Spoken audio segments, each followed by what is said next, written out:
And here we go. We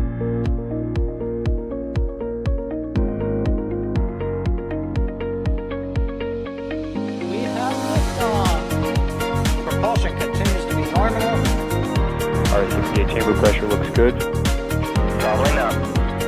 Roger, with planet. Water towers, fly! Yes! Tango down to nominal. Flight downside, SPD off. Bring in, SPD off. Off. It's orange! 45! Oh my god! Oh my god! Decollage. Put that in the big bag, Tingle. 343 unfolds to go. Indeed. We rise together, back to the moon and beyond. This methane would be igniting in the flare, correct? Yikes. You good? We don't need any more of these.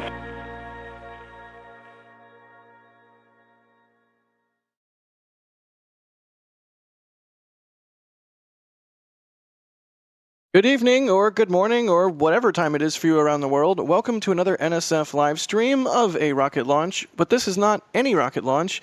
This is a Falcon 9 carrying the CRS-29 mission, which is a cargo Dragon mission to the ISS. And of course, as you can tell by looking at it, it's launching from Pad 39A. You can tell it is by how it is. I'm Jack Beyer for NSF. This is NASA Spaceflight. We're an independent news media organization who covers rocket launches and all things spaceflight. And I'll be your host for today. Joining us on commentary, we have Mr. Adrian Beil. Adrian, how are you doing tonight? I'm absolutely doing fantastic. It's always cool when you see Pad 39A, because that's usually like these special missions. I know we had some Starlings before here, but they're also Dragons and Falcon Heavies, so yeah, I like that. So I'm really excited for today. Indeed, and we're also joined by Sawyer Rosenstein. Sawyer, how are you doing, buddy? This isn't your ordinary Starlink. Oh, wait, wrong mission type. How's it going? It is a beautiful, clear night here at the Kennedy Space Center. No clouds whatsoever, so everything is looking good. Next time you see Max, ask him for me if late-night CRS missions hit different or if they hit the same. Speaking of Max... The answer is they do be hitting different. Excellent. Speaking of Max, he's also out there in the field, not on comms tonight, but will be operating the stream camera, or one of them. We've got several cameras. And speaking of operating, we've also got Kevin Michael Reed in the background. I've never asked Kevin. Should I say Kevin Michael Reed? Should I just say Kevin Reed? Either way. Kevin's operating the stream for us tonight, so thank you, Kevin, for that. And Julia will also be out and about shooting some photos for us. So no shortage of content. The whole team is coming out in force for this CRS-29 mission. And as usual, as we do on our live streams, if you have any questions, you can type at NASA Spaceflight in chat and ask away, and we'll see your question pop up, and maybe we'll answer it. But right off the bat, I'm going to throw to you, Sawyer, to give us sort of a rundown of what exactly is being carried on CRS-29. Absolutely. So, for those who don't know, this is part of the Commercial Resupply Services contract, and yes, this is the 29th for SpaceX with their current Cargo Dragon V2 capsule. Now, there are two parts to the V2 capsule. There is the interior and the exterior. I know that sounds common, but those are known as the pressurized and the pressurized part on the inside, and the unpressurized part behind it is known as the trunk, both of which are loaded with things tonight. So the trunk itself is carrying about 1,200 pounds or 570 kilograms worth of payload. And then the pressurized portion is carrying about 5,200 pounds. It's about 2,300 kilos.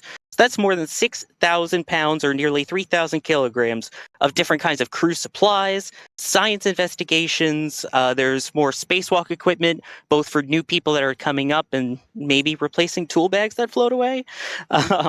There's more vehicle hardware, upgraded computers, because computers up there have to be super radiation hardened. So every now and then you're going to have to replace some parts up there. As well as a bunch of really, really cool scientific experiments, including one that's going to be studying gravity waves in Earth's atmosphere, and then another one that is going to hopefully lead to the potential for high-speed communications using lasers. Frickin' lasers. Awesome. Well, we'll Love get more lasers. into the payloads and whatnot here shortly, but next we're going to throw to Adrian so he can tell us a little bit about the Falcon 9 booster that this Dragon is launching on. This is a surprisingly new one because lately we always had like these 15 flights, 14 flights, 18 flights. This one is only doing a second flight. This is B1081, which was originally debuted on Crew 7. And as like I said, this is only the second flight for this booster. And you might now be thinking like, on which drone ship will it land? And the answer is on none, because this will attempt the landing on Landing Zone 1. So we will see a return to launch site launch today, which are lately becoming making a bit of a comeback and becoming more often again, which we like, because we like RTLS here, right? So that's the playing field for today. And that's the Falcon 9 for today.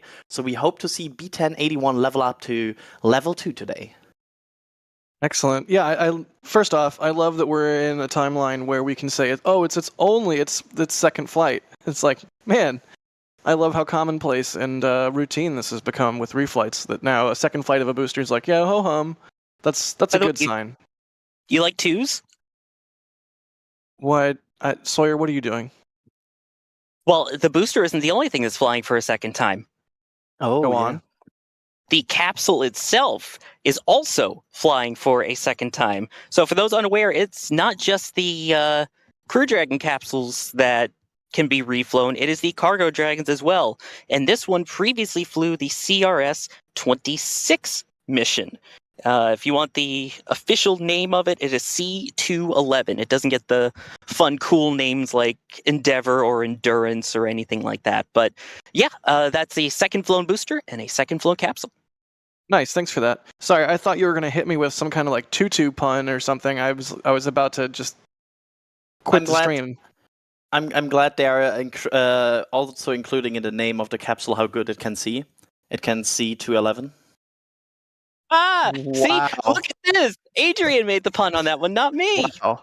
That's remarkable. How long did that one take you? Were you working on that earlier today? No, that just came to me and I had to get it out of my system. I'm sorry. Yes, it's working. That was amazing. It's My amazing. pun takeover is working. Good deal. Well, as always, we want to thank everyone for coming through with the support. What did I miss? Becoming a Padrat member. Mr. Rich Texas, Capcom member. Thank you for that. Howard Haber, becoming a Padrat member. I am Bros, also becoming a Capcom member. If you get Capcom membership and above, you get Discord access. If you get a lower membership level, then you get other cool perks. But the Capcom and Discord access is pretty legit. Elizabeth, thank you for becoming a Padrat member. RC Horseman, gifting a Red Team membership, as they always do. Thank you, RC Horseman. JD Brown, asking, had white landing legs. Is that like a thermal protection thing, or just a change of materials? Do we know what went on there when they switched to these new black legs? I guess they're not new anymore, but... That's an interesting question. I assumed it just came with the block design choice to not paint it white, because I think the white one is the painted, right? Alex in the back channel saying it's TPS. There we go.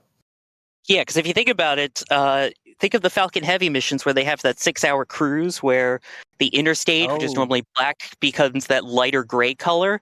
The inner stage used to also be entirely white, if I recall. So it's the same kind of deal of that thermal protection from the reentry on that booster. Yeah, there's so many like different cool variants. Wait, what's your favorite Falcon 9? What's your favorite design of a Falcon 9? Favorite version? Personally, I kind of like, as much as I might get some shade for this, I kind of like the earlier blocks, at least before the Octaweb, when the engines were in the tic-tac-toe configuration. It doesn't look anywhere near as cool and like sleek as a current Falcon 9, but I don't know. It just, at the time, it was like, oh my god, look at all those engines. I don't know. Maybe it's nostalgia, but for me, that's probably my favorite. But really, Falcon 9 Block 5 is my favorite because, I mean, come on. It's the one. You liked the waffle pattern? I did. I know a lot of people don't. What about you, Sawyer? Well, here's the thing. I've seen every single variant in person, not to brag, but, Sawyer Flex here. Vaughn Sawyer Flex, yes. Yeah, I've seen them all up close. I remember coming out, I saw the final shuttle launch in 2011. In 2012, I'm out here for the first Wait. Did you just flex while you flexed? I think Yes, you he did. I did. did. Oh, yes. But so then I was there just a year later and was there for the COTS 2-3 mission, the first cargo dragon capsule to the space station. And I remember going out, seeing the rocket and going, this is our new rocket. After seeing the shuttle so tall and grandiose, and then looking at the little stubby thing with the little, waffle-like engine configuration, I'm like, this is it. So I will go with the early, like V1.1, V1.2, when they finally decided, you know what, this should be a long boy. Once we got to that point, that's when I'm like, okay, I like it. Yes. That is not okay. I'm on the board there. I'm actually V1.2 full thrust. Like when the engine section is also black already, but the rest of the body is white with a fairing. That's the best one. There we go. Yeah, for a long time I didn't like the black and white. I was not a fan of the black interstage, but it kind of grew on me. And now the older versions of Falcon 9 just look kind of wrong. And if I should just take a moment here, if viewers don't know what Sawyer meant by a long boy, Falcon 9 has been stretched considerably over the course of its existence, right? Like it's gotten much taller, basically as tall and thin as they could make it under the current design. Is that accurate? It stretched about 15 meters. It went from 54.9 meters to 70 meters. Right. So when there is scuttlebutt or like an Elon tweet about Starship getting stretched, there is precedent here. Although who knows when we'll ever see that happen. It's possible. Hey, jokes. Good job.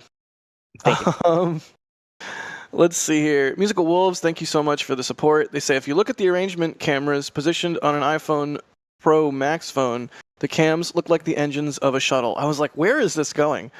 That's the only good thing I will say about Apple then, is that the cameras do look RS-25 configuration-esque. Wow, he said a nice thing about Apple. I think I should buy a lottery ticket. Yeah.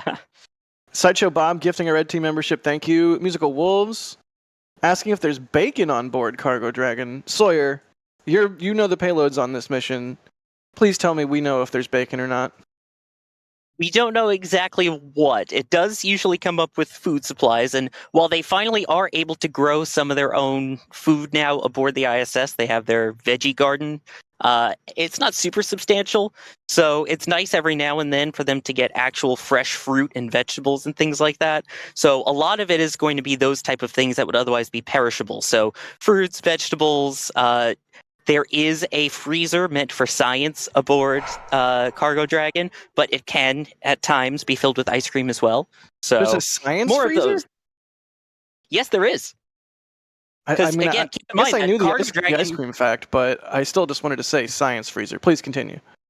Well, Cargo Dragon is is the only vehicle right now that has what's called down mass. Basically, it brings stuff back. It brings things up and puts them down. For those who know the American commercial there.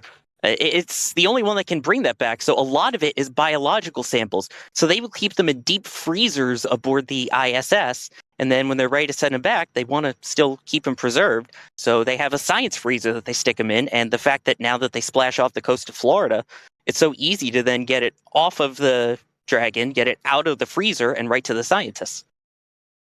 All right. I'm going to do something a little unusual here. If somebody out there listening or watching makes mods for KSP, please make a science freezer mod. I don't even care what it does. Even if it just holds ice cream. I want that now. Well, that way you can get your samples from Minmus. That would actually be an interesting mission concept for KSP. Like you have to deliver it fast before the energy runs out and the ice cream gets watery. So it's like you need to be fast. Somebody call Moldy Space, because I'm sure they're already working on it. We have a question here from Mark Mapplebeck asking, stubby nozzle? Adrian, is this a stubby or a regular nozzle? Well, I'm I was more referring to the fact that no, I'm declining it before like Max or somebody comes in and is like, "Yay, stubby nozzle." But no, this will not be the stubby nozzle. There's no stubby in this one. Got it. So recently, Falcon 9 second stages debuted a shorter nozzle. That shorter nozzle is not used for every mission, and it is not being used tonight. So yeah, once again, tonight they're using the good nozzle. Tim Simpson? Yes. Tim Simpson, 10 months as a PadRat member. Thank you so much. They say usually the name is for serial killers. I guess that was about me asking Kevin. Eric Beavers, thank you for gifting 20 Red Team memberships. That is wild. Thank you so much, Eric. That is outstanding. And if you got a membership from Eric in chat, be sure to thank them because, gosh, that was nice. Now you can all check out the sweet FTS photos and other stuff that went up from today and all the other member content. Rankley, thank you for the $10 super chat. They say, can they extend and attach the crew arm to the cargo capsule if they need to add something last minute? Sawyer? The answer is not only can they do. So obviously, wow, And fucking mine agrees. So yeah. Anyway, after that, yeah, they will look. It's I guess mad at me that I'm giving away the secrets. The crew access arm is actually used to load up the cargo dragon, and there is something called late load payloads, which is just like it sounds. There are things that you add late into the countdown, like the last things. Typically, those are the fresh fruits, any animals that may be flying into space. I believe there are moustronauts aboard this one. If not, there have been mice that have flown on previous cargo dragons. So those are the late loads. And also maybe ice cream in the science freezer. Science slash ice cream freezer. Yeah, I guess. Yeah, I guess ice cream would qualify as late load, right? Oh yeah. Well, especially when I eat it late at night and I load up on it. But Yeah, it's like the but fun 3 a.m. It's the 3 a.m. load. By the way, that what we just heard the vent was the Falcon 9 tanks venting ahead of propellant loading. They have not begun propellant loading yet, but that's the step into the preparation. There you go. by the way, for the moustronauts, I forgot to mention, you know how there's a primary and backup crew for like humans? There is a primary and backup crew for the mice at one of the buildings here at the Kennedy Space Center. If there are mice on board, there is a second set of mice ready to fly. So if the mission delays too long and the other guys are on there too long, they will take them off, refill food and water and that stuff, and bring in the backup moustronauts. That's amazing. That's Jinx. like, yeah. I mean, I take that, Jinx. I kind of like Astromice better than Moustronaut. I'm just gonna throw that out there.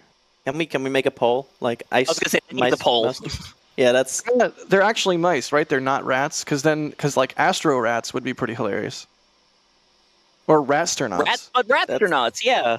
that's kind of rad. No, that was kind of bad. All right, moving right along. Richard Phipps celebrating 27 months as a Red Team member. Thank you for that. Game Time UK, also 8 months as a Red Team member. Thank you for all the coverage, they say. Thank you for watching Game Time, and thanks for supporting the channel by being a member. Larry Brown, 7 months as a Red Team member. They say, I've been watching 2 years and 7 months of gifted members. Nice. See? People appreciate the gifted memberships. So thank you to everybody that's been doing them. Here's one that I know the answer to, but I'm going to throw it to Sawyer anyways. So maybe we can get another Sawyer flex. Alexandro Schneider is asking, has a Dragon capsule ever been launched from Slick 40? Yes. Sawyer, tell us why yes.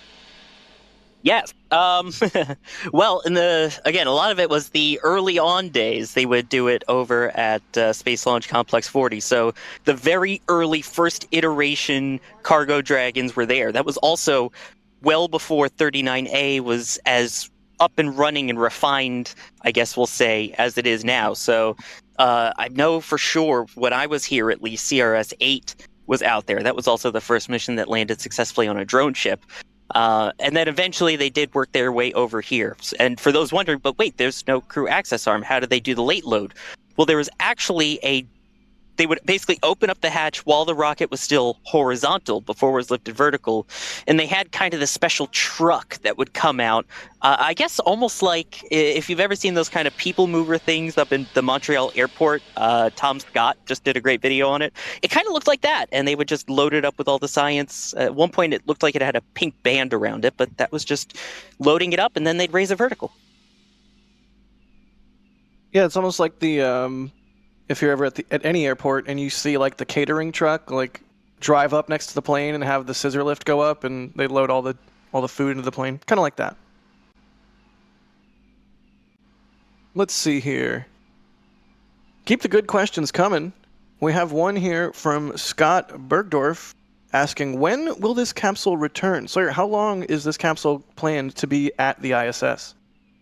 They're usually up there for a month to a month and a half. It kind of depends. It's roughly about 30 days, though, is what you expect. And again, in that time, not only are they offloading everything from there, all their new science, all the equipment, the 6,000 pounds of stuff that we were talking about, they will, again, send things back.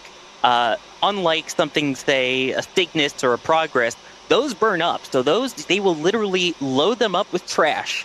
That is your garbage vehicle coming to pick up your stuff and burn it up. Whereas this is a lot of the science experiments that are being returned. If there was a part that had a malfunction, they can bring it back down to Earth to re-inspect it. Just like they're bringing up spacesuit parts, they can bring back spacesuit parts. Things like that. Good deal. And as you can see by the condensation coming from the Falcon 9 first stage there, and the frost building on the tank walls, we are in propellant loading, which is exactly what we want to see, as we are just over 31 minutes away from liftoff. So we'll keep an eye on that and keep you updated. You can see the timeline there on the left-hand side. So that is good. That's exactly what we want to see. And just to quickly confirm that again, since this is today an ISS window, and this is also a Falcon 9 that is now fueling, there are two factors that make this an instantaneous launch window. There's we are locked in. We were locked in before the countdown, but we are also locked in now because Falcon 9 is fueling. So there's 1 second and 1 second only where this will launch. That's right, instantaneous window to the ISS. That's how Falcon 9 rolls. Here's one. Ankla is asking, will this be visible in Maryland? Sawyer, the trajectory on this puppy is heading northeast, right? It is. This is finally the rare chance for the people along the entire eastern seaboard of the United States to actually get to see their Falcon 9 launches. As much as everything Starlink recently has been southeast, southeast, southeast, this is in fact northeast and will go right along the coast pretty much of the eastern part of the United States, all the way up past Canada towards England. Unfortunately, it doesn't mean everyone within that path will be able to see it, but if you're anywhere close to the coast on the east and you have somewhere where there's not that many trees or you can see relatively low on the horizon, it's worth going out and taking a look. You never know what you might see. But for those along the northern and some southern parts of Florida, Georgia, the Carolinas, you should get a good view there. Good deal. And yeah, Patrick in our back channel confirming that it should be visible in Maryland. Excellent. Just under 30 minutes to go. Let's see. So you said close to the coast, and I immediately thought close, and I think whatever is wrong with you is starting to infect my brain. I'm just going to throw that out there. Whoa. Whatever's wrong with me? Sir, that is a skill, not a problem. Okay, to be totally fair, you are exceptionally skilled at the puns, so I'll give you that. Here's one from Flight of the Bicycle asking, does max Q change according to local air temperature and pressure? This is like pretty much out of my wheelhouse, but I know air density is a thing, and that varies based on the temperature and pressure. So I'm going to say yeah. My gut says yes, the max Q, like the point at which max Q occurs would change, but again, I'm not a rocket scientist. I could be totally wrong. Does anyone else want to interject here? Yeah, it absolutely does. Air temperature has an influence on like these kind of things. So the change will not be like minutes. but there's influence from that. There's absolutely. There's also differences depending on flight profile and whatnot. Max Q can change based on the various factors, and yes, that can have an influence. And also, some rocket companies are more handling Max Q as a window than a direct, like, down to the second thing where they're like, it's passing through Max Q right now, and it's not like the single thing they always have predetermined. So that's interesting. also a thing. Yeah, because that is basically the terminology you always hear, is that it's passing through Max Q, not necessarily that it has hit precisely Max Q, or I don't know. Interesting. Yeah.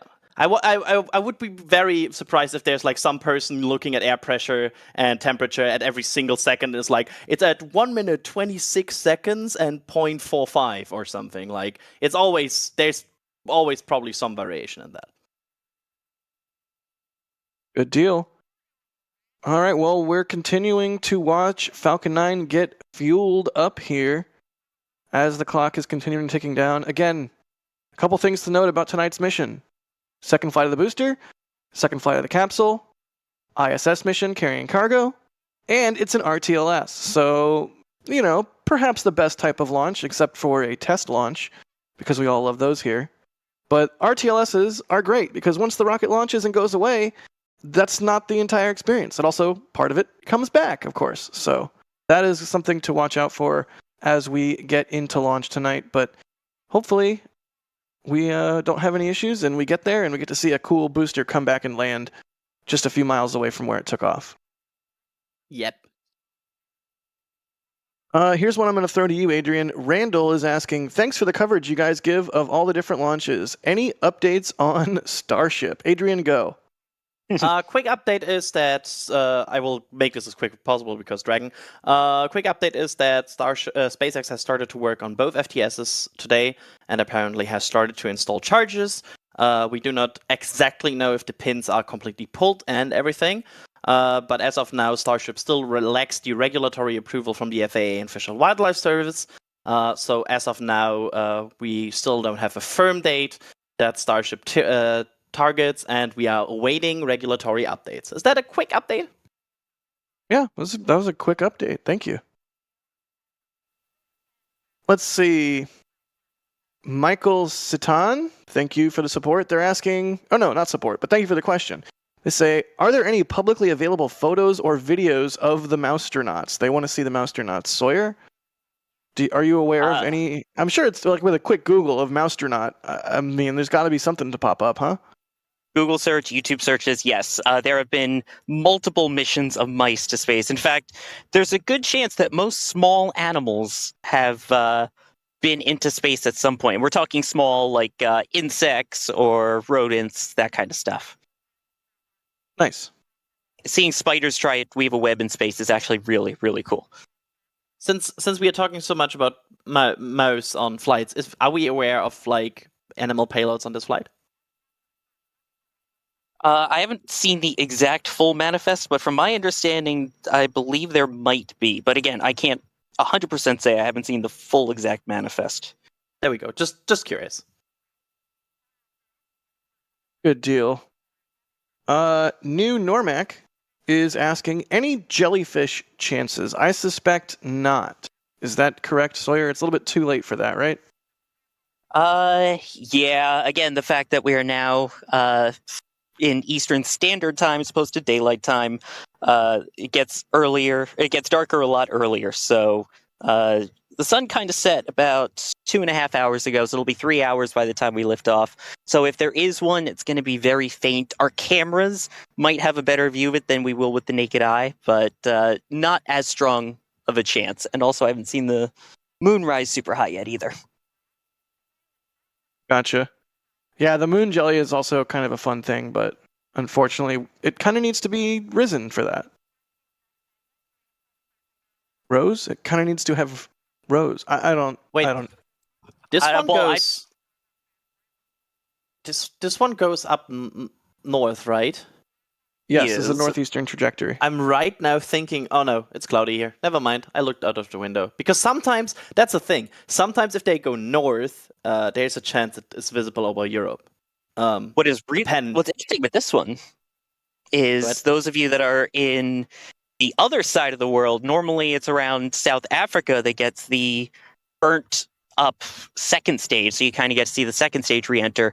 This one looks like it's actually going off the eastern portion of New Zealand and towards New Guinea and that area. So Yeah, wait for like a day or two from now, and there'll be like an airline pilot somewhere over the southern Pacific that posts like a crazy spiral-looking thing of the second stage passivating and deorbiting. Those are such cool videos. I want to see that so bad sometime. Bullseye 144, thank you for upgrading to Capcom membership. Ryan, thanks for the support. They say, heading to a viewing spot. Hopefully I can see something. Good luck, Ryan. Josh Wilson with a $5 tip over on tips.nasaspaceflight.com. Thank you for that.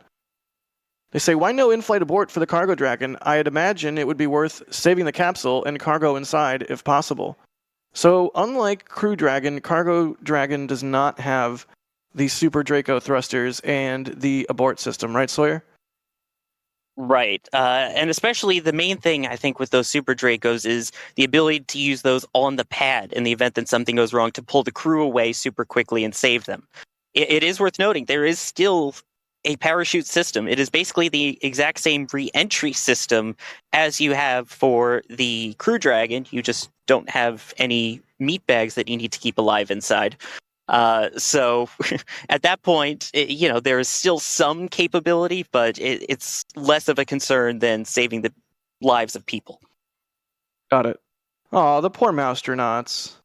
Wasn't there, I don't know if it was like an urban legend or what with CRS-7 where if the chutes had deployed, it might have been able to actually survive because it didn't really get totaled by the booster going kaplooey? Or is that like I don't know if that was ever actually confirmed, but I feel like that's like a urban legend that's been going around. Whatever it is, this is number 29, so things have been going pretty well since then. Right. Bideford, thank you so much for the super generous super chat. As always, thank you so much. They say, just for my two favorites, Sawyer and Jack, go SpaceX. Aw. Thank Sorry, you. Adrian. It's fine. Steven Hansen, celebrating 6 months as a Capcom member. Thank you for that, Steven. And definitely not Ryan. I bet it's Ryan. Gifting a Red Team membership. Thank you for doing that. All right. We are getting close here to the... Yeah, there are two things that I want to point out. One I've never seen, one I love seeing. First, it's very rare, if ever, to see that the official launch forecast is now 100% go. I don't think I've ever seen that. And the other thing that I love seeing that we're just about to have is the T-minus 20-minute event. Exactly. Any second now. There it is. Who wants to take it? Who wants to give the T-minus 20-minute vent spiel? I picked Sawyer. How did you pick this one, Adrian? Oh, okay, cool. Yes, T-minus 20-minute event. That is usually an indication between the different propellants that are being loaded into the second stage. So what they're doing right now, there you go. As you just heard, that fuel load complete there for that portion. So now they will vent the line and purge it, basically, get rid of everything that was in there before beginning the second portion. And again, a reminder, the vehicle is filled with RP-1, which is a refined form of kerosene known as rocket propellant 1, and liquid oxygen, or as we like to call it here, loxygen, even though the official term is LOX. I don't call it that. I don't like to call it that. Speak for yourself, You Sawyer. also don't like saying hoppy, so... Yeah, I don't. It's show the vehicle some respect. Anyways, joking around. Let's see here. Let's do some more questions. How about? I think we. Or do we have a video to play back? Your boy has been here for 12 hours, getting ready for this stream, ladies and gentlemen. All right. Well, Sawyer, you got to interview some folks as part of the lead up to this launch, right? Oh yes, I absolutely did. It's really cool with these science missions. In case you can't tell, I love the science aboard the International Space Station. There's so much cool stuff that they do, and there's always interesting experiments going up. And there were two that really stood out and that I got to speak to. And this one has to do with atmospheric waves. And why is that important? And also, it's not the ones you're thinking of. So I'm going to let the primary investigator of that mission called AWE, AW, describe it. Yeah, let's take a look. We have what's called the atmospheric wave experiment, AW. The AW mission is designed, it's a instrument that looks down at the Earth, but it actually is looking down on a thin layer of the atmosphere at about 55 miles altitude, near the edge of space. And what we're trying to observe are wave patterns in that altitude regime. We're mapping out over the globe, about 85% of the globe, images of these waves in 4 days, every 4 days. Wow. And so we're going to do that for 2 years. Now the waves that we're observing, you might ask, are called gravity waves. Now they're not the gravity waves that you hear in the astrophysical context. They're atmospheric gravity waves, sometimes called buoyancy waves. So when air masses are displaced upward, like wind flowing over a mountain or deep convection patterns, storms, the air gets lifted and then gravity pulls it down and buoyancy brings it back up and gravity brings it down again. And this happens over a range of frequencies and scales, so that a whole spectrum of these waves is generated that propagate all the way through the atmosphere. And so the gravity waves are important because they represent a mechanism for distributing the energy of these weather systems. A practical aspect of what we are looking at is that these waves penetrate to very high altitudes and interact with the ionized part of the atmosphere called the ionosphere. And so they produce ripples in the ionosphere, which disrupts the ways that radio waves propagate. So you use radio wave propagation for navigation, tracking, if cell towers go down, fire departments and emergency personnel use HF communications, which bounces off the ionosphere. And if you're bouncing off a wavy ionosphere, it produces noise in the received signal. Ship-to-ship communications are the same thing. But GPS is passing through that ionosphere as well. And so it can disrupt a geolocation from GPS satellites.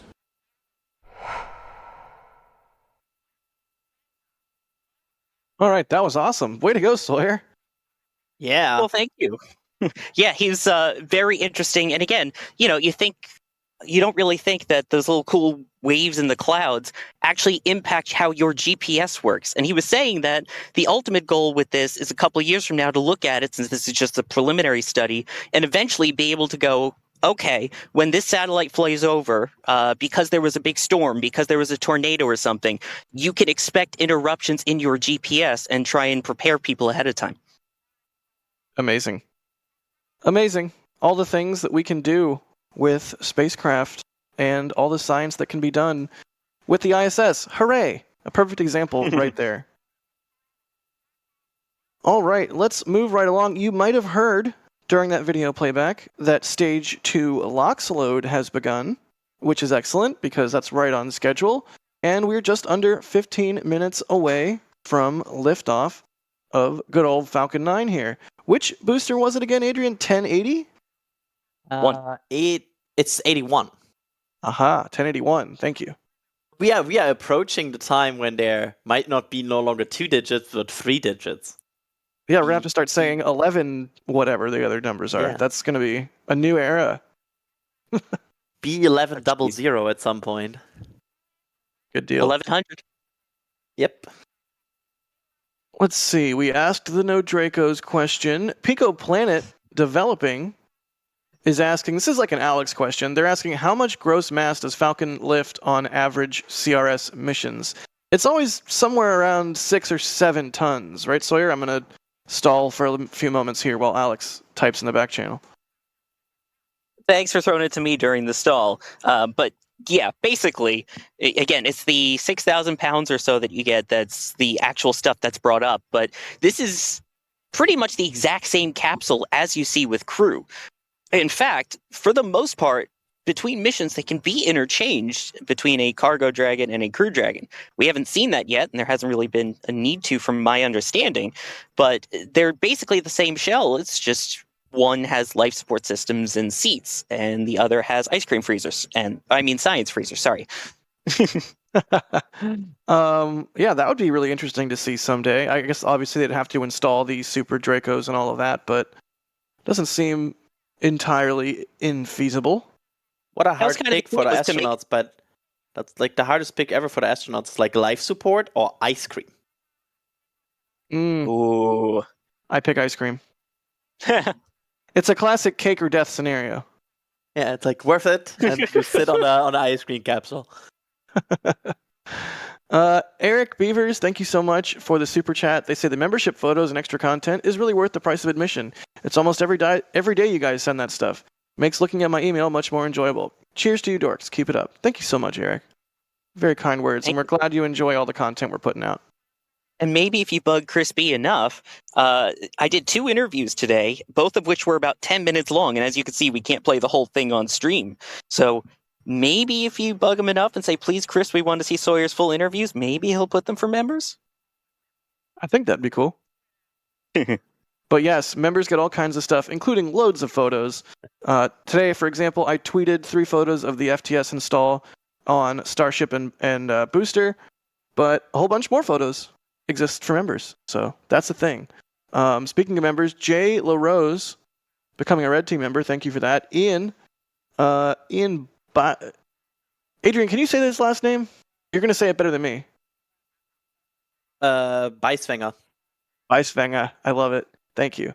Ian, thank you for the super chat. They say my car just broke down a little while ago, so it's nice to have a launch to look forward to and cheer me up a little bit. Aw, I hope you can get your car fixed soon.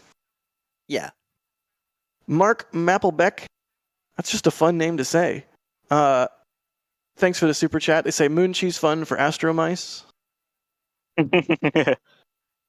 Anonymous, who is identifying themselves as Telstar 86, says this will go nicely with my IFT1 patch, and they got the IFT2 patch. Nice.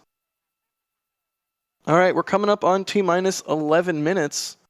Clock is steadily ticking down. Sawyer, you're out there in the field, and we know that weather is 100%, but give us just sort of a feel of what it's like on site out there tonight. I mean, any day that you're out here with a rocket is a great day. It is surprisingly calm here in all senses of the word. The wind, very calm. Basically no breeze whatsoever, as you probably saw from the T-minus 20-minute vent. The atmosphere, it's relatively quiet here for this mission. Not as many media as, say, for a crew mission, but still, those that are here are very passionate about what we do. And yeah, the skies are calm, everything's beautiful, not a single cloud whatsoever in the sky, so it should make for some great visuals tonight. Excellent. Let's see.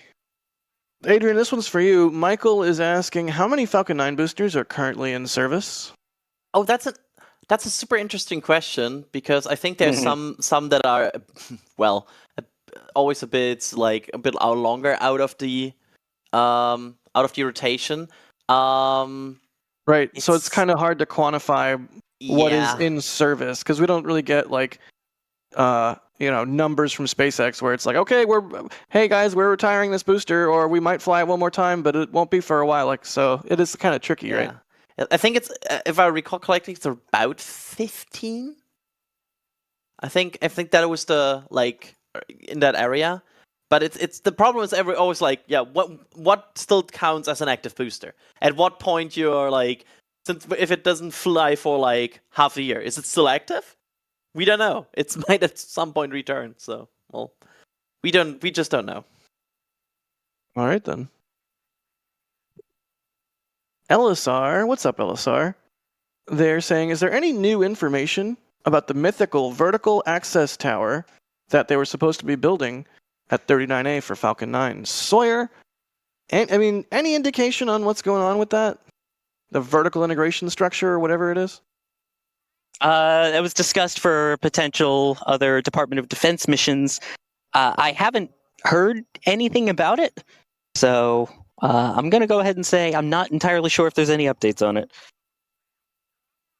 All right, well, stay tuned. We do flyovers of the Cape and Kennedy Space Center, and oftentimes the first indications of that sort of activity will come from the aerial views, since you just get such a better situational awareness of everything that's going on. So maybe stay tuned to our next and future Cape flyovers, and you'll be the first to know. I am really curious how that's all going to go, because the look of 39A right now is so Spartan and iconic, and I'm like kind of leery of them adding another structure. But I guess now with the Starship pad there, it's kind of all bets are out. Nah, never say never. Or what's the? I don't know. Trevor's not on. I don't know the Taylor Swift lyric. A for effort. I love the fact that both both SpaceX pads, in Florida have dramatically changed in the last 2 years. Because you have on 39A, you have the whole Starship infrastructure going up, and on 14 you now have the crew access tower. So it's both pads have significantly evolved. Makes sense. Zwanit, I'm probably butchering that. Sorry. They're saying they can't wait to hear the sonic booms because, of course, again, this is an RTLS mission. So once the rocket is launched, don't just tune out. Wait for it to come back, and we will get sonic booms. But they're asking, why are we not able to hear something on the drone ships? That's just because the drone ships are so far downrange, right, Sawyer?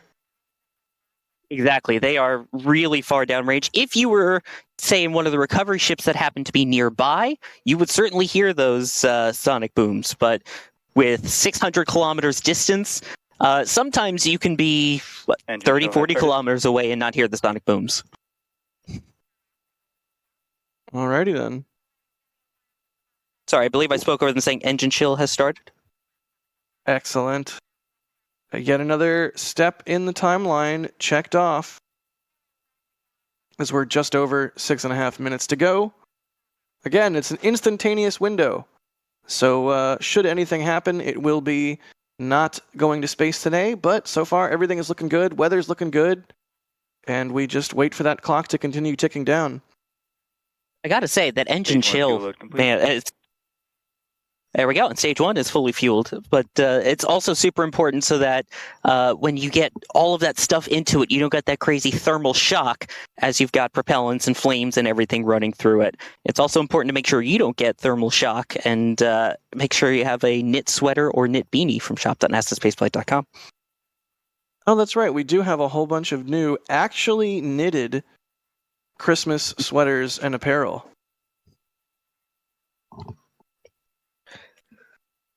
Let's see. Sorry, had to do it. Oh, there it is. Oh, wow. Yeah, this isn't like print on a just a sweatshirt or something. This is like actually knitted material. So, and they look great. I personally am partial to the green Raptor sweater, but there's a Mars one, there's a Crew Dragon one, whatever flavor. Oh, and I think there's a Starbase one too. Oh yeah, check out the Starbase one. Yeah, we added. Just a quick note here for everybody who already knew about this. We today added the Starbase one, thanks to Pauline for getting that out. And we also added the extra small and the 3XL sizes for all sweaters for today. Great. And again, these are actually knitted sweaters. These are, I'm super... On internal power. Oh, Dragon is on internal power. Is that what I just heard? Yep. Excellent. Anyways, we have that merch. Check it out if you are so inclined. I'm a big fan. I think they're awesome, and Pauline did a great job. There's so many little Easter eggs in the designs and just little things to spot. So, way to go. Speaking of way to go to get this Dragon to the ISS. It was a good try. Progress. Thanks. Here we go. Sawyer, tell us about this strong back retract. This isn't the full distance it's going to go, right? This is just sort of a preliminary. Oh wait, do we have to say bye to you? It's 4 minutes to go. I mean, I can give you the quick. Yeah, they're pulling it backwards, basically a couple of degrees away. It'll throw back fully once we hit T0 and get out of the way. That has all of the lines that provide propellant, fuel, as well as power, electricity, things like that. For now, to the Dragon capsule. Excellent. All right. Well, we'll keep our eyes out for that. Sawyer, go away. do your camera thing. I'm excited to see the content that you're making, and we'll catch you on the other side. Fine, I'll go away. Bye. I'll see you after. All right, Adrian, it's just you and me now. Oh, they let us like two people run this show. That's a mistake. It's a huge mistake. Yeah, it's like somebody really should stop this. Oh man, let's I'm see. excited for this. This is gonna be a good launch. I, for whatever reason in my head, a Falcon 9 with a payload fairing on top is like the canonical Falcon 9. Like that's how it's supposed to look. Stage 1 But- locks load complete. Excellent, and there you heard, Stage 1 locks load complete. A Falcon 9 with a capsule on top just looks awesome. Even whether it's cargo or crew, it just has the vibe of a spaceship, which, Yes. of course, can't go wrong. So just a particularly awesome launch tonight. Looks like weather conditions and everything are going to be perfect. And of course, it's an RTLS.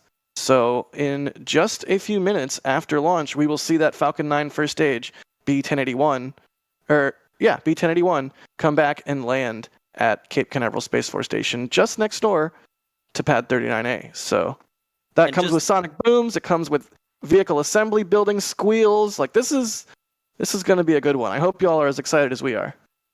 And also, just to recap, so far, based on everything that SpaceX provided as an update, they're working no issues for this launch, and weather is a very rare 100% go.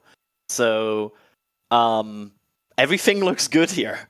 That is rare to get 100% go.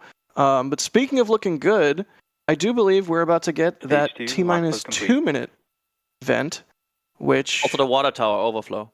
Oh, yep, and the water tower is overflowing as expected to signal that it is fully fueled. So Dragons there you go. on There's idle. that T-minus Dragons and Idle. There's the vent from the second stage propellant transfer lines on the transporter erector. That is the same as the T-minus 20-minute vent, but just for the second stage instead of the first stage, purging out those lines so there's no flammable consumables left in them as the raw, unadulterated thrust of 9 Merlin engines roars past it here in just about a minute and... Oh. Yep, and we are... Go ahead. No, go ahead. We are about 10 seconds away from Falcon 9 going into eternal power and taking over the launch countdown. And from there on out, we are just waiting about 20 more seconds. Falcon 9 is in startup. Waiting. There we go. Dragons at countdown. And there we go. And from there on out, we are now 20 seconds away from the launch director verifying go for launch, which will be the last sign-off for the rocket. Perfect. So the vehicle is now the being go for launch. controlled. There we There go. you go. Go for launch.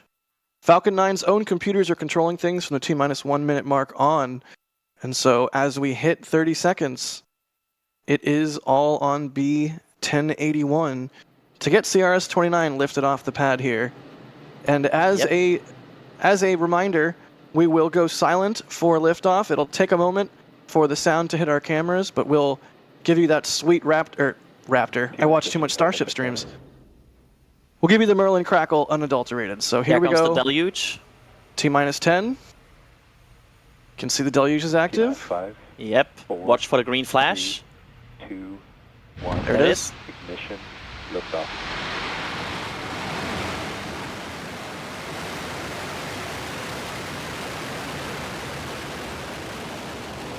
Vehicle pitching downrange. Engine chamber pressure is nominal.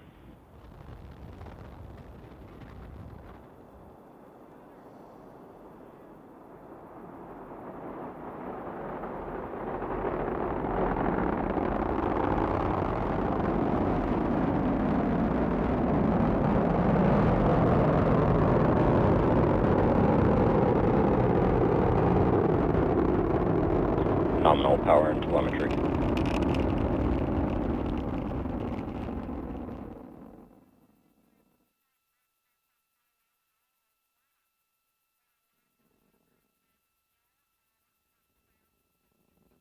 All right. Falcon 9 is supersonic.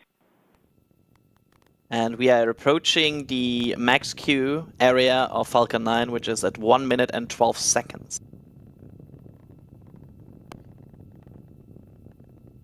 Still we go. enjoying that Merlin Back to you. roar.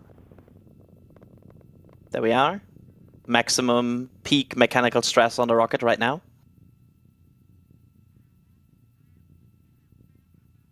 Such a beautiful And a- sight to see. Absolutely, it's gorgeous. This And is we one of have my about favorite Okay. parts of a launch is when the exhaust plume begins to spread out as the vehicle ascends into thinner and thinner atmosphere. It's Yeah, wild. it's such a easy illustration of how atmospheric pressure works, right? It's a really cool example. And also we have about 30 more seconds in this burn. And then we Excellent. will see MECO, main engine cutoff. Yeah, it's not only an example of air pressure, but also of why rocket engines need a nozzle. Yeah, Because when it gets up into that part of the thin atmosphere, the exhaust is almost coming like straight sideways out of the knot like that. That is the point of the larger nozzles on vacuum optimized engines, is to contain as much of that as possible. There comes MECO. Nico. There's, Stage separation confirmed. and you should now see a bright flash as the second stage ignites. There it Stage is. one. Ignition. Boost back startup.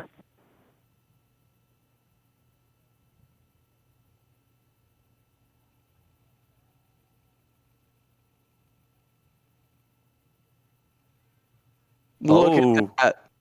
The Falcon 9 Nebula. That is the interaction between the exhaust plume of the second stage and the first stage during the boost back burn. That is utterly gorgeous. Wow. Fantastic stuff. That's I think is that Julia right now capturing this? Oh, I'm not sure. I- Good question. But it's absolutely gorgeous. Yeah, I'm a little bit stunned by that. That was just so beautiful. Gotta love an RTLS. Yeah, we will see this booster back again very soon. Right, so now the booster is headed back toward Stage one, The boost launch back site. shutdown. That's the boost That back is- shutdown. that is the point of the boost back burn, to boost the rocket back to the landing pads for an RTLS. I love the good old Merlin. Like the Malian vac. It looks so good. Yeah, this is the correct nozzle. The stubby nozzle is cursed, so saith I. But no, really, either way, it's so cool to see any engine in space with the nozzle red hot doing its thing, because that means more science is going into orbit. Alex is actually us on the back channel. Because not every boost back burn is to boost back to the launch site. Alex, did I say it was every boost back burn? No. I wish I could mute Alex from being able to talk in the back channel. We established that you have absolutely no mute power. It's true. All right, so what are we expecting to see next, Adrian? Is that Seco? Or is that we going to be... Oh, there you go. That's the entry burn. Or is that the entry burn? No, it's not yet. That's the second stage. Aha.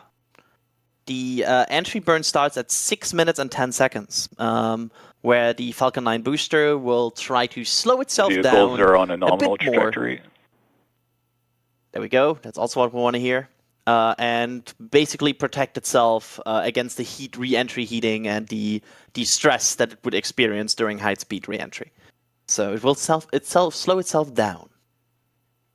Right, that is where Falcon 9 sort of fights fire with fire. I mean, I always say it. I think everybody basically always says it, but that's what it's doing, and it's so cool. I mean, how did Delta IV Heavy get the reputation as the most metal rocket when all it does is set itself on fire before launching?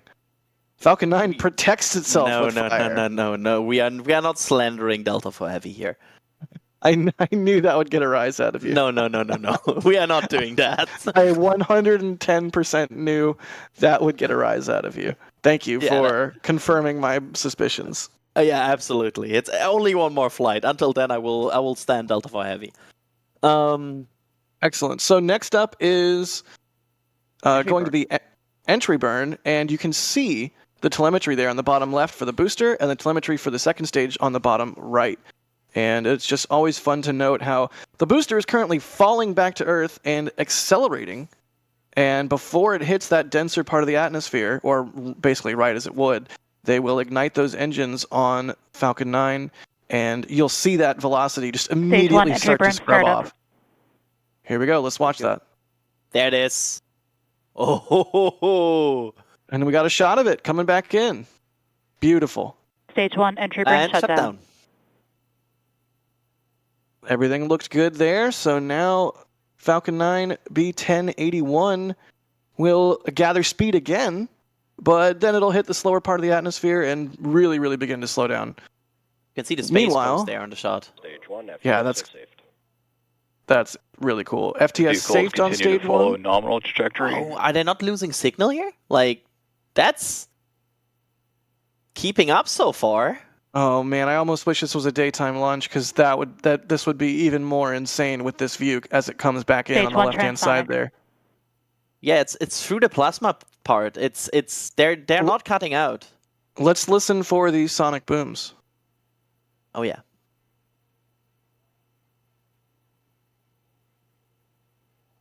So cool to see the lights flying up towards the camera. Stage 1 landing burn. And it's landing.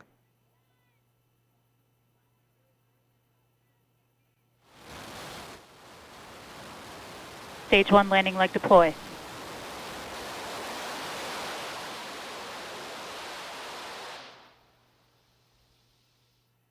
Stage 1 landing confirmed. There we go. There you go. Booster 1081. Oh, darn it. I talked over the sonic booms. I'm sorry. I didn't expect them to, like, to your fairness, I thought that would be over. Yeah, usually they happen sort of right around touchdown, so maybe I just didn't wait long enough. Either way, sorry for that. Stage 2 and terminal guidance. All right, coming up on SECO 1 for the second stage here. Adrian, what happens after Stage SECO 2, FTS 1? is saved. So, SECO 1 will be at 8 minutes and 33 seconds, so we are approaching that. And then at 11 minutes and 46 seconds, Dragon will separate from the second stage and basically start its own journey on the way to the International Space Station. So from there on out, the Falcon 9 will have done its job, and from there it's just Dragon as it gets closer to the ISS. Excellent. And there we go. We have second engine cutoff. Nominal orbit insertion. That's good. And we're in a nominal orbit. Excellent. I just love how that nozzle is continuing to glow red hot, even though the engine is off. Absolutely beautiful. Oh, that was a beautiful launch. Sawyer, welcome back, buddy. Thank you. How That was how are you beautiful. feeling? I'm feeling great. Boy, that was a loud one. I didn't realize, again, you're so used to the Florida humidity, how wet everything was here until I was quickly scrambling after I got off and realized my cameras are wet, which means it's pretty humid, which meant for really great dense sound. And then, of course, no matter how many times you brace for it, the the sonic booms still startle you, and it's still great to hear a little mini VAB squeal with the single booster landing. And random fact, I know it's nothing compared to everyone else, but that is my 50th. Nice. Congratulations on 50 launches, Sawyer. That's outstanding. Thank you. I never like kept count. And every now and then I'm like struck with the urge to go back and try to like use photos and calendar and memory to determine what number I'm at, but I've never just gone and done it. But that's cool that you've been keeping track. Yeah, no, Adrian, I know. 1. You saw Starship. Yeah. We know. Yeah, that's the only thing. Yeah. Every time I'm with you two on a broadcast, it's like, oh, I'm at 50, and you're like, yeah, I'm lost track, and I'm like, 1. Oh man. Well, to be fair, Sawyer almost certainly has me beat. I don't know that I've seen 50. Just because the cadence out at Vandenberg is not anywhere close to what it is out of the Cape. But wait, Not that a launch is a launch. for your 1 though, Adrian, does that count? Because I mean, it didn't really get to orbit. So like, Okay, technically, if we're still like, okay, yeah, thanks. no, it counted. It was a rocket launch. We're counting rocket launches here. We're not counting rocket successes. And there's Dad's favorite shot. Yeah, the empty launch pad. That's what we want to see on launch day, is an empty launch pad, because that means the rocket went to space. And it's nice to not well, have to cut away from it, on my view. by evidence of Starship again, an empty launch pad doesn't mean the rocket went to space. Yeah. Okay, fair. Yeah, just saying. Just saying. Tomato suborbital. Wow. All right. So, what is up next? We are about 10 seconds away from Dragon separating from the second stage, so we should see, hopefully, it any second now, as basically the Falcon 9 wraps up its part of the mission, which should happen around now. There it is. Looks like a nominal Dragon SEP. separation confirmed. Woo! There we go. Good fly, Dragon. I love the shots of Dragon slowly climbing away from the second stage of Falcon 9. It's just so beautiful to see a spacecraft headed out into the black. Just awesome. What a great launch tonight. Yeah, this Absolutely flew beautiful. by. Well, I can tell you from here, Dragon definitely flew by.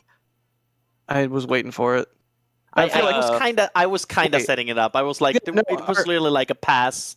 Are you the and Sawyer, striker. like, do you have like a DM where you're just colluding on puns? Is that what's happening now? Yeah, it's the NSF pun group, and like there's a big collusion going on. Adrian, Alex, and I are all in there. Yep. Yep. Excellent.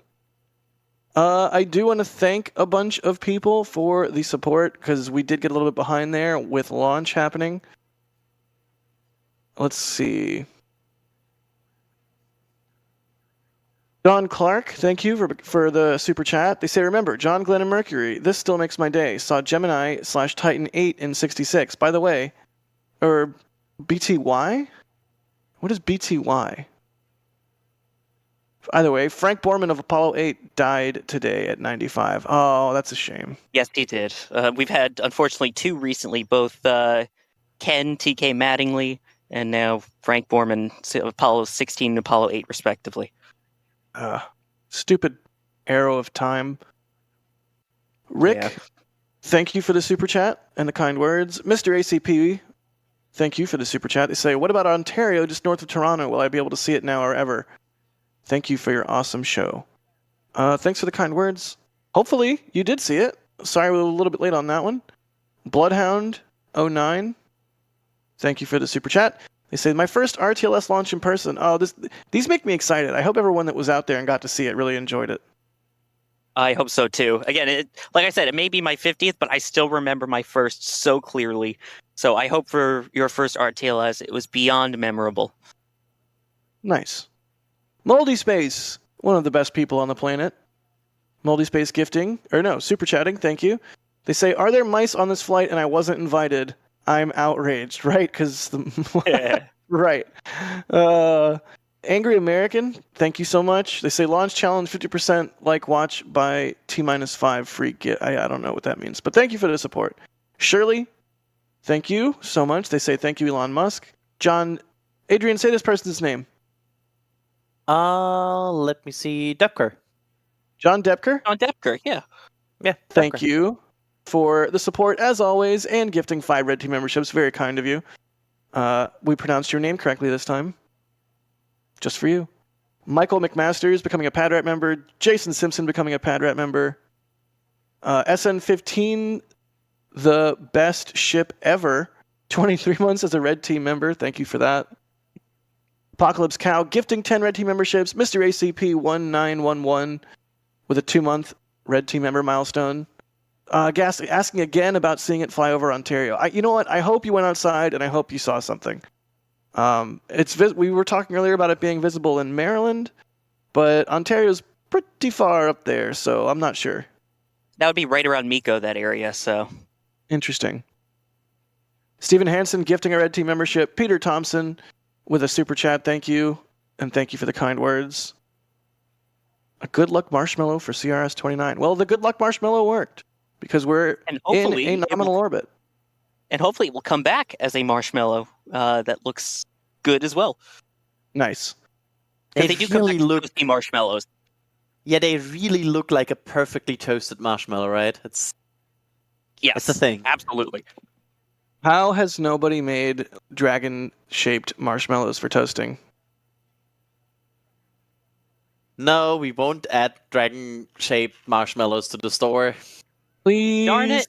Come on. Please. No. Please. W4WWW Raker gifting 10 Red Team memberships. Thank you so much. Jim Cavett gifting a Red Team membership.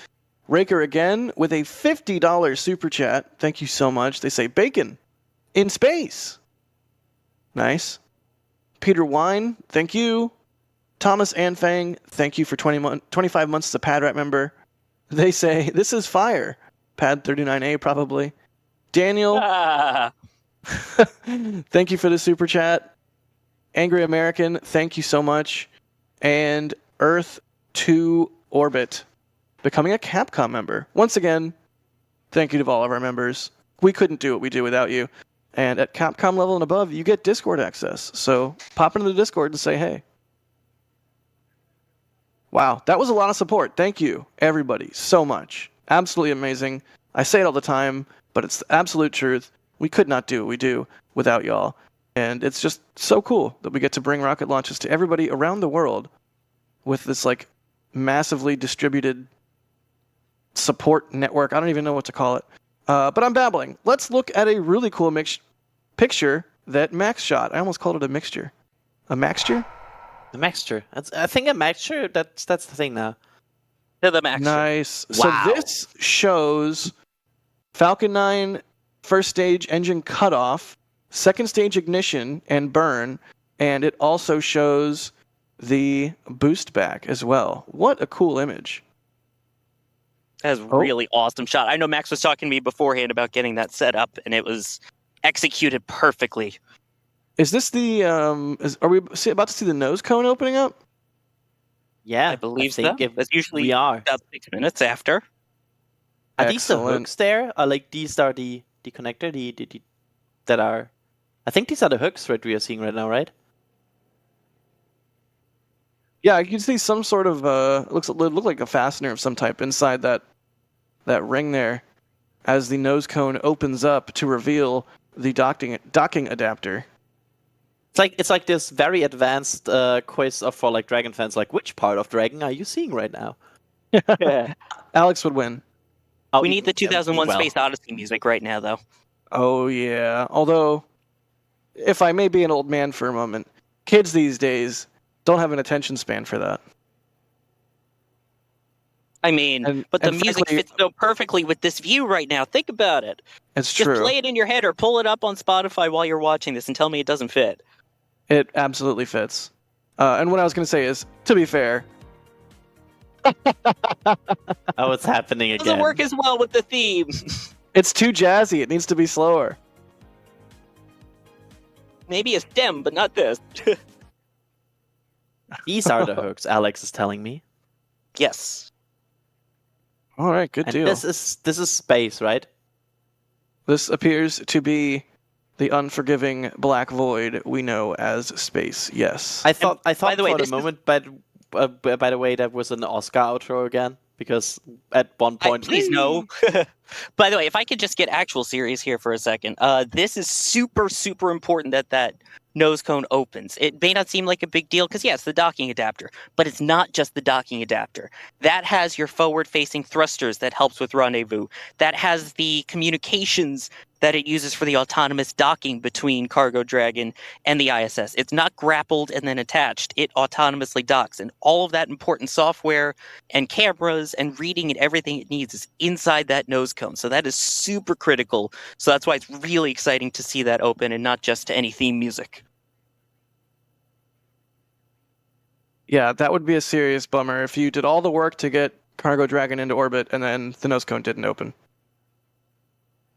Yeah, the one other thing is you don't have to worry about the solar panels deploying or radiators deploying as, well, they're built into the trunk. So that's the important thing then, is just making sure that gets opened and deployed. it's the whole thing about space, right? We always talk about you always forget in space that a lot of things need to go right and they need to go right the exact timing for everything to work. Like that's the thing we always try to make sure to point out with these rockets and these capsules. Even one valve or one screw not properly working would be very, very bad for these vehicles. Yeah, Right. you need 100 things to go right for a good day and only one to go wrong for a bad day. Yep. Yes, indeed. Poetic. Adrian, please look at the back channel for a very urgent message. I think I just caused him actual physical pain. Zach Howell is asking when shuttle plushie. I feel like that's a no-brainer. That's a no-brainer. Come on. I'm on board with the external tank and the SRBs have to separate. The real question is, what shuttle would it be? Because we It should be never Atlantis. agree. I mean, yes, Atlantis. it should be Atlantis, but all No, the it should come with a non-Atlantis pack of- people. Yeah, it should go come ahead. with a pack of nameplates that you can Velcro on.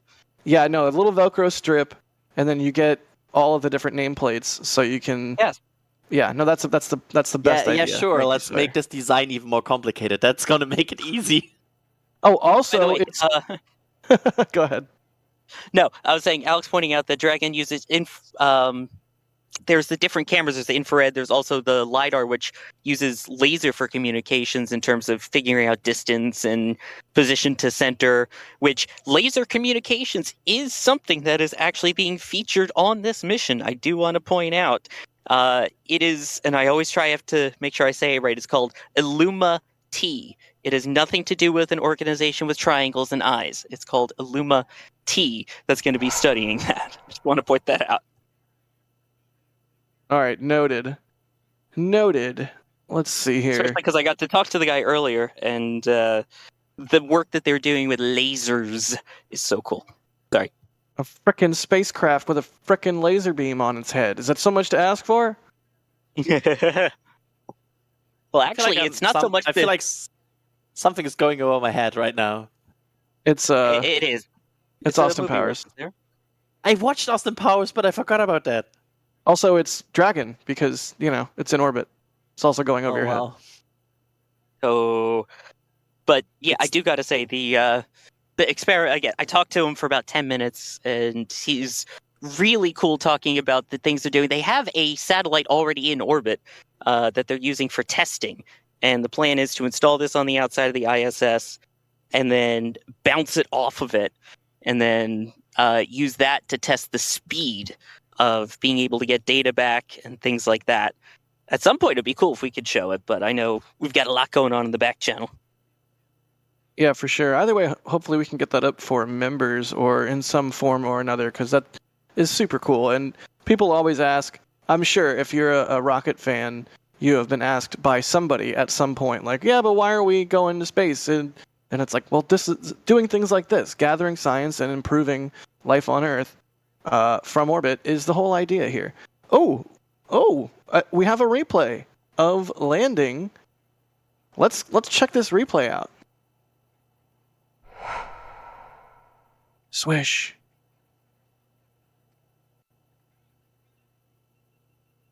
Nice. And that is B-1081 coming back in for a landing just minutes ago. Beautiful. Dare I say, like a glove. You said it. I did, I dared. There. Good deal. All right, well, I think if there's nothing else, we will wrap it up for tonight. Thank you, everybody, for watching. And keep your eyes out on the Twitter sphere for more awesome photos from the team. Of course, we had Max out in the field there. We showed his photo earlier. And let's see if we can get Max's info card up on screen. Let's see how long we can make this outro now that they're trying to play us off. Oh, I can make it real long. Let's do a last outro. There you go. There's Max's Twitter info. So if you want more photos from Max, because they're awesome, you can't make it louder. Really? You Really? underestimate our ability to also become louder. There's Max's info. Follow him on Twitter. He's awesome. Also out in the field was Julia, and I'm sure she's also made some amazing imagery tonight. So She was let's also get. helping to run the camera. Oh, amazing! That's right. She was operating the camera. So be sure to give Julia a follow. We'll throw her info up on screen right there. There's her Twitter. And also, out in the field, Sawyer, we had you. Thank you, buddy, for being out there and providing us some ground truth, as Das always likes to say. Yeah, no problem. Again, I've been here since this morning. It's been so fun talking to the scientists, seeing the rocket get ready, the beautiful sunset, and now a gorgeous liftoff. And most importantly, Dragon is on its way to a meeting with the International Space Station. Thanks for having me on. I love these science missions. Heck yeah, that was awesome. There's Sawyer's information. Follow Sawyer on Twitter. And we also had Adrian. Adrian, thanks for being on commentary, good buddy. Yeah, it's always a pleasure. That again, without making it a pun, that hour really flew by, and I enjoyed this quite a lot. And I'm glad we have more science in space right now, because that's the main thing we all love this, right? Yep, more science, more better. And there was Adrian's Twitter. We also, in the background, had Jay Keegan as one of our live stream operators tonight. And we also had Kevin Michael Reed, Block 4, Full Thrust, Final, operating the stream as well. Thank you, Kevin. He's okay. I'm Jack Beyer for NSF. And with that, we will see you nerds next time.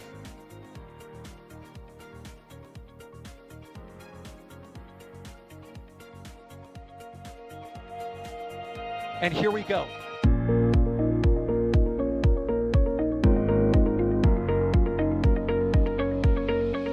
We have liftoff. Propulsion continues to be nominal. RS-68 chamber pressure looks good. Doubling up. Roger, with planet. Water towers, fly! Yes! Tango down to nominal. Flight downside SPD off. Bring in SPD off. It's orange! Orange 45! Oh my god! Oh my god! Decollage! Put that in the big bag, Jingle. 343 unfolds to go. Indeed. We rise together back to the moon and beyond. This methane will be igniting in the flare, correct? Yikes. You bet. We don't need any more of these.